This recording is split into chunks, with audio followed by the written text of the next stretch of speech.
Madam మీరు ప్లాస్టిక్‌ను బాగా బహిరంగంగా ఎక్కువ దీన్ని అవాయిడ్ చేయండి అని చెప్పేసి చెప్తుంటారు. సో, అంటే మనం ప్లాస్టిక్‌తోని మన శరీరం మీద ఎటువంటి మార్పులయితున్నాయి? సో, వాళ్ళు బీపీఏ ఫ్రీ అని, ఇది టిఫిన్ బాక్స్‌లో పెట్టండని, లేదా ఈ వాటర్ బాటిల్ వాడండి అని చెప్పేసి మనకు ప్రమోట్ చేస్తూ ఉంటారు యాక్చువల్‌గా కూడా.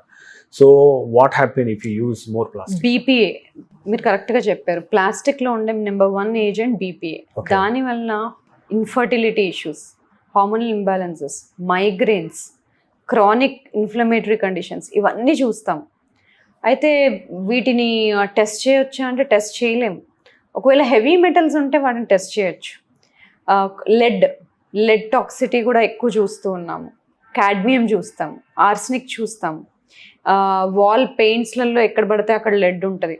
అప్పుడప్పుడు రైస్‌లో ఆర్సెనిక్ టాక్సిటీ ఉంటది రైస్‌లో సరిగ్గా వాష్ చేయకుండా వాడినప్పుడు. కాడ్మియం టాక్సిటీ చూస్తాం. అలాగే హాస్టల్స్‌లో ఉండే పిల్లలు ఎక్కువ అల్యూమినియం బేస్డ్ డిషెస్‌లో గనక వండిన వాటిలో తింటే అల్యూమినియం టాక్సిటీస్ చూస్తాం.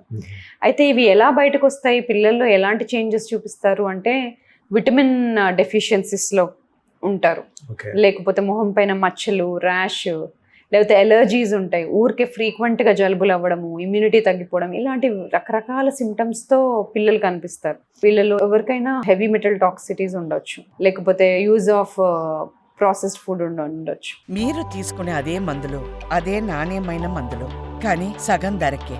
అవును, మెడ్ ప్లస్ బ్రాండ్స్ పై 50 to 80% తగ్గింపు.